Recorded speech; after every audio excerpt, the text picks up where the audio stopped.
quando o cinema surgiu, né, rapidamente ele foi associado a uma técnica, uma arte que estava ligada ao tempo, né?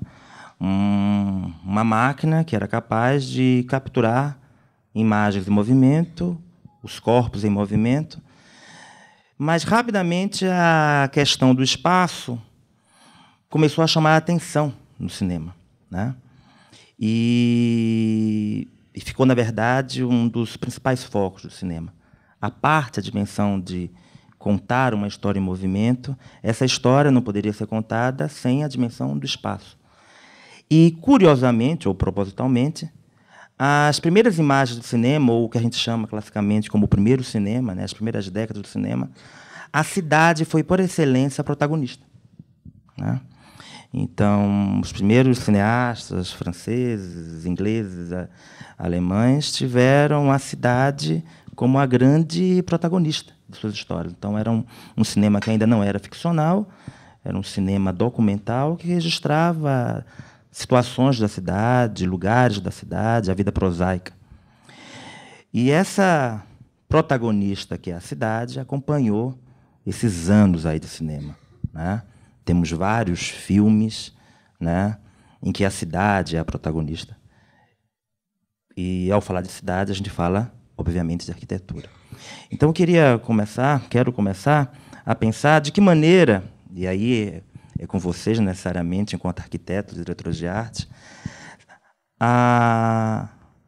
o cinema mudou uma forma de ver a cidade, de se viver na cidade, ou o cinema capturou ou apenas ilustrou o modo de viver da cidade? Queria que a gente começasse a pensar sobre isso, para depois discutir questões mais específicas, de repente. Eu acho que a comunicação muda a arquitetura, né? Quer dizer, hoje a gente percebe, com a velocidade até exagerada das informações, rapidamente os edifícios começam a se multiplicar. Uma boa solução que apareceu na Islândia é feita em Dubai e logo em seguida aparece no Canadá e assim por diante, né? Então, quer dizer, eu diria, se o cinema é um meio de comunicação forte, e com certeza também com certeza ele acaba influindo na arquitetura dos edifícios. E a cidade, por sua vez, é feita de edifícios e edificações em geral. Então, com certeza, os meios de comunicação estão mudando muito a arquitetura hoje em dia. O que você está falando é o começo dos Lumière, por exemplo. Registravam Paris, por exemplo, e, sobretudo, os meios de transporte. Então, isso é muito interessante de parar para pensar e tal. E aí, se a gente parar para pensar que, na mesma época, assim, pensando até um pouco no começo da direção de arte do cinema, a gente pensa nos filmes do Georges Méliès, assim, não sei se todo mundo pensa assim, Viagem à Lua é o mais conhecido, talvez, da gente e tal. Então, ali existe uma preocupação com cenografia, já retratando uma cidade.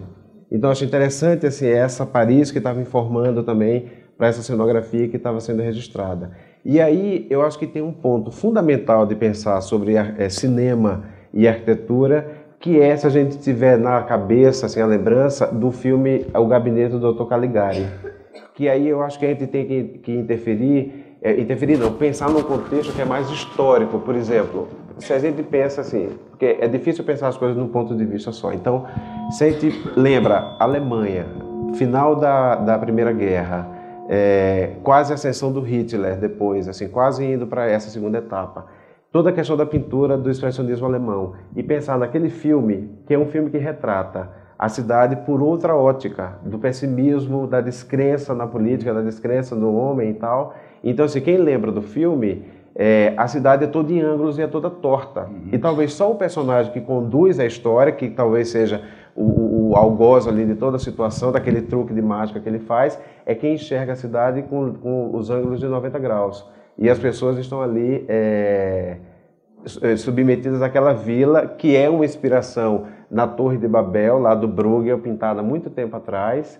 E aí, isso deu início a uma série de filmes que a gente chama filmes de arquitetura, assim, que são os filmes que a gente não pode esquecer do Metrópolis, do Fritz Lang, né? Então, assim, não tem como a gente não pensar nisso, ou histórias do cinema e da arquitetura como um Blade Runner que vem para assim, com uma visão de cinema e de cidade que diz assim, nossa, o cara viu coisas que estão há anos na nossa frente. Né? Assim, eu vou lembrar do Stanley Kubrick, com o 2001, ou com o Laranja Mecânica, que é o auge dos anos 70, assim, com todo aquele design, aquelas cores e aquela questão sexual e tal. Ou o Blow Up do Antonioni. Então são milhões de coisas dessa via de mão dupla, assim, que é a arquitetura influenciando o cinema, pegando, sei lá, a Laranja Mecânica, onde todas as linhas de arquitetura eram absorvidas e aquelas casas incríveis onde aconteciam as cenas. E aí, ao contrário também, assim, o cinema também interferindo na arquitetura, que é o que a gente vê hoje em dia, que é o mesmo exercício nosso o tempo todo. Né? Assim, a cidade está informando diariamente coisas que a gente quer levar para o filme, que às vezes assim, uma parede descascar, sei lá, o pilar degradado do Minhocão e um ator na frente conta toda a história do que a gente tá querendo. Assim, aquela série de colunas em Brasília do Hospital das Forças Armadas e a Leandra, que faz o personagem da princesa, entrando para ser consultada. Mas você vê que aquela escala daquelas colunas com uma pessoa é de uma solidão que é gigante para uma pessoa que está indo para o médico. Quando você fala numa arquitetura e usou a expressão cenários, o que é que exatamente você está pensando? Que tipo, como você vê hoje uma arquitetura nacional e mundial sendo produzido e que tipo possível de homem é este que está tão assim sendo inflacionado por imagens que passam. Há uma relação ou isso é completamente uma maluquice? Muitas vezes é uma maluquice mesmo. Eu citei Dubai, né? Eu acho que Dubai talvez seja, nesse momento, a maior expressão de uma certa maluquice que funciona da seguinte forma. Você tem vários níveis de arquitetura. Você tem o que eu chamo de arquitetura média, e tem algumas cidades que têm uma arquitetura média de boa qualidade, na América do Sul mesmo, acho que eu citaria Buenos Aires e Santiago, por exemplo, que então você tem uma cidade harmônica, feitos de pequenos projetos que eles não fazem questão de se exibir, mas a arquitetura média da cidade é de muita boa qualidade. Por outro lado, você tem a arquitetura das estrelas, né? Que atualmente são 5, 6, 7 escritórios de arquitetura que fazem as grandes obras no mundo todo, né? Então, eles são chamados recorrentemente e eles acabam meio virando um modelo de uma arquitetura fantástica, vamos dizer, entre aspas, não sempre no bom sentido, mas de uma arquitetura de impacto, uma arquitetura acima do bem e do mal, que faz com que o incorporador, por exemplo, na hora de contratar determinados nomes, já tenha uma marca, né? Uma marca muito forte para vender. Se a gente falar um pouco do Brasil, de São Paulo, falar de Brasil e de São Paulo são duas coisas completamente diferentes, né?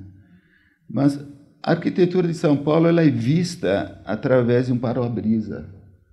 Ou é um para-brisa de ônibus, ou é um para-brisa de um carro, ou no metrô você não vê nada, então você vai ver um túnel, mas não é a verdade. São Paulo não é uma cidade que você consegue, infelizmente, fruir a pé.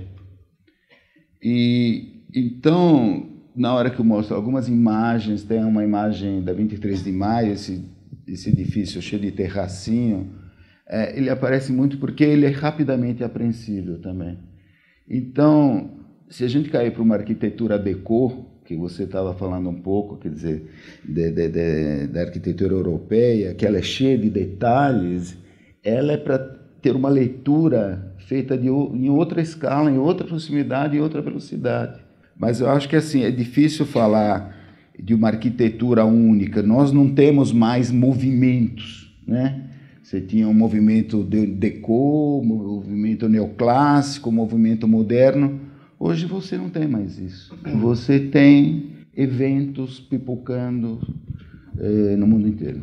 a arquitetura de São Paulo e cinema, que é o seguinte, uma experiência de trabalho, mas que é bacana da gente pensar, e eu sempre penso nisso também. Quando a gente fez o Linha de Passe, a ideia do Valtinho e da Dani era o seguinte, era a gente mostrar um São Paulo que a gente não passasse pela Avenida Paulista, que não mostrasse um São Paulo de cartão postal. Então, eu fico horrorizado assim, um pouco, porque a gente sempre vê São Paulo, que é o trânsito da 23, né, onde aparece o seu projeto.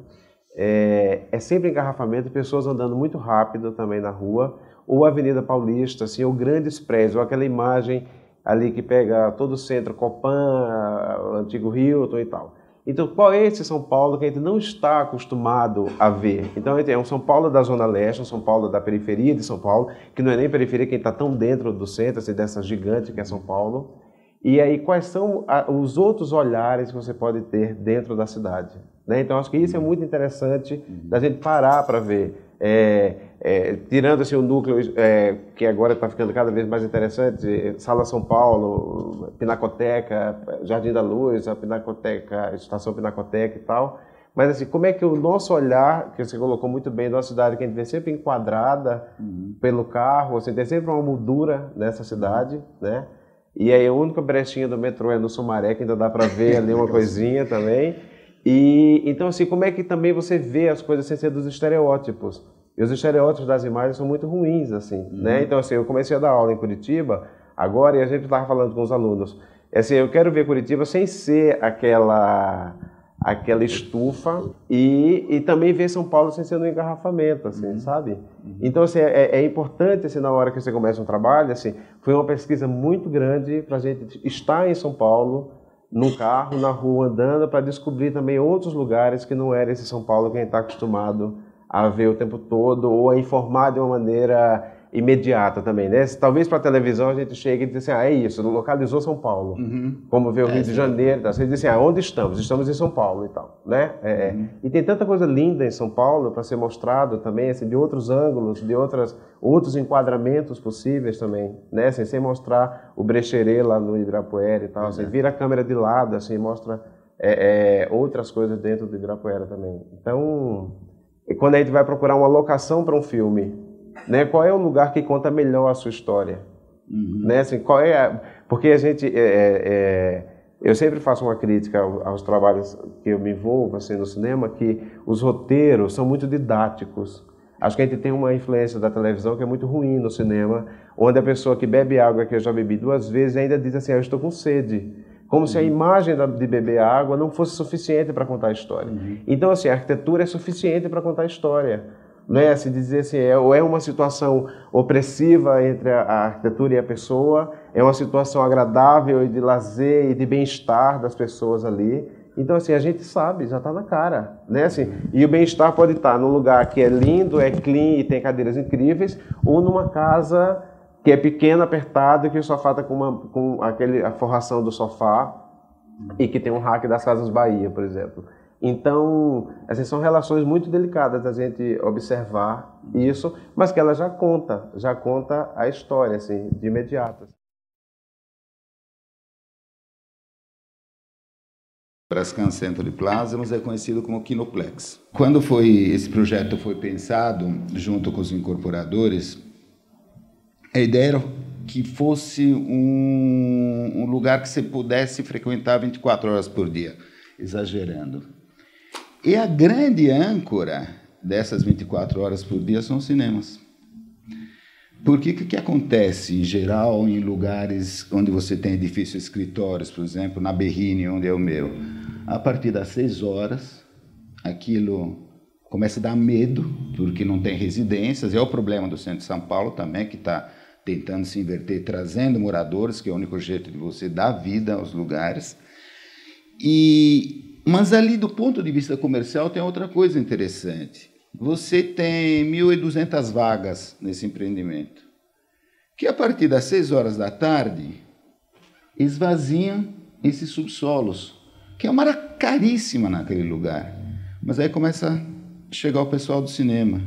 O pessoal do cinema paga para estacionar, o pessoal do cinema consome nas lanchonetes, que já não teriam mais consumidores, a partir das 6 horas, 7 horas da noite e principalmente no fim de semana. Com essa mágica de você ter 5 ou 6 salas, foi o que voltou a viabilizar os cinemas. Eu acho que no mundo todo, mas em São Paulo com certeza. O cinema sozinho ainda está muito difícil de se pagar. Mas os multiplex, que infelizmente a maioria deles são sempre em shopping center, que isso é muito chato, esse é um dos poucos ainda quase de rua, né? Só que fizeram a coisa andar. Isso que você falou do cenário, quando você faz esses projetos, é lindo, porque é o cenário e é o cinema e a arquitetura das nossas vidas que a gente quer contar também, né? E não só os que estão na tela e tal. Isso é a coisa mais linda do mundo. E aí, essa coisa do cinema no centro, assim, pensando até no Marabá, que reabriu e tal, e que também fez essa política de dividir em salas, né? Porque assim, a gente lembra do cinema do Cine Copan, que era gigante e tal, né? E aí quantos cinemas também foram virando igrejas, né? Igrejas evangélicas foram se apropriando dos cinemas. Mas aquilo que a gente estava conversando um pouco antes, assim, é uma cidade que é feita para quem está de carro também. Então as pessoas pensam logo assim, onde eu vou estacionar? Aí o shopping center já entra com uma força gigante, assim, para que a pessoa pensa assim, o estacionamento, a segurança, que é estacionar o carro, ir seguro até a porta do cinema e voltar, né? Então tudo acontece naquele bloco, naquela construção, e aí assim, não tem incentivo nenhum para aquilo ali, assim, nem o incentivo também do preço do ingresso do cinema ser mais barato, para quem está trabalhando ali no centro também frequentar aqueles cinemas que viram ou igreja ou viram cinema de pornografia e de shows e tal.